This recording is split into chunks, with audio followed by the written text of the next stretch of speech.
अजितदादांना मोठा धक्का। बाबाज आणि दुर्राणींची घर वापसी। बाबाज आणि दुर्राणींचा राष्ट्रवादी शरद पवार पक्षात प्रवेश।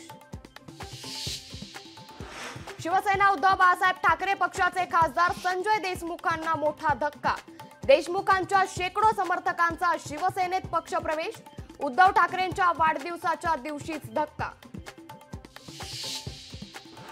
राष्ट्रवादी शरद पवार पक्षामध्ये येण्यासाठी अनेक जण इच्छुक। सरसकट सर्वांना पक्षात घेण्याची आमची मानसिकता नाही, शरद पवारांची स्पष्टोक्ती।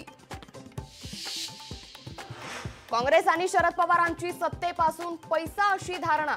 अमित शहांवर टीका म्हणजे सूर्याला दिवा दाखवण्यासारखं। चंद्रशेखर बावनकुळेंची शरद पवारांवर टीका। मराठा आरक्षणाचा प्रश्न सुटावा हीच आमची भूमिका। राज्यातील आरक्षणाच्या प्रश्नावर शरद पवारांचं मोठं विधान। जरांगेंविरोधात आता निलेश राणे मैदानात। कोपर्डी घटनेत लढा देणारे तुमच्या सोबत का नाही? निलेश राणेंचा मनोज जरांगेंना ट्विटरवरून थेट सवाल। उद्धव ठाकरेंच्या वाढदिवसानिमित्त सांगलीत पोस्टरबाजी। बॅनरमुळे राजकीय वर्तुळात चर्चांना उधाण। मुख्यमंत्री बॅनरबाजीवरून आरोप प्रत्यारोपांच्या फैरी सुरू। ठाकरेंचा वाढदिवस म्हणजे काळा दिवस। शिवसेनेच्या ज्योती वाघमारेंची उद्धव ठाकरेंवर सडकून टीका।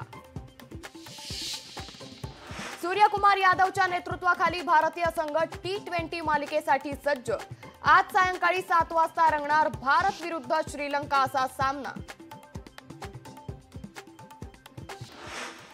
लाडकी बहीण योजनेचे फॉर्म भरणाऱ्या पहिल्या गावाला 25 लाखांचा विकास निधी देणार। आमदार नितेश राणेंची घोषणा। राष्ट्रवादीचे प्रदेशाध्यक्ष सुनील तटकरे उद्या नाशिक दौऱ्यावर।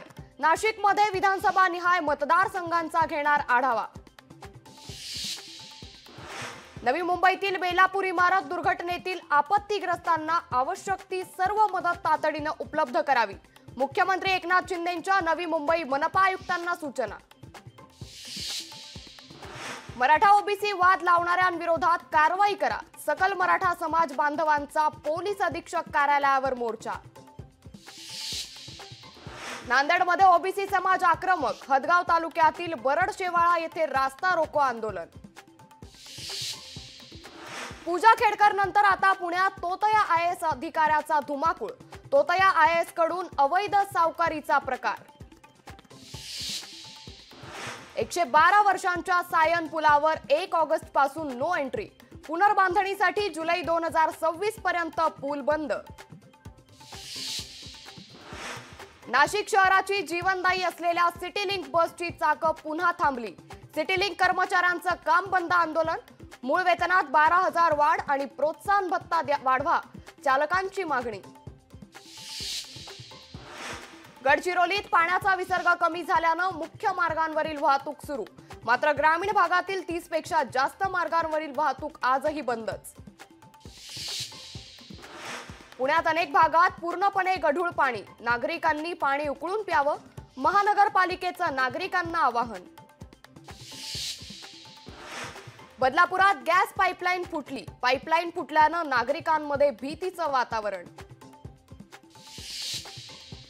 खडकवासला धरणातून पाण्याचा विसर्ग थांबवला। 3 दिवसांपासून खडकवासला धरणातून सुरू होता पाण्याचा विसर्ग।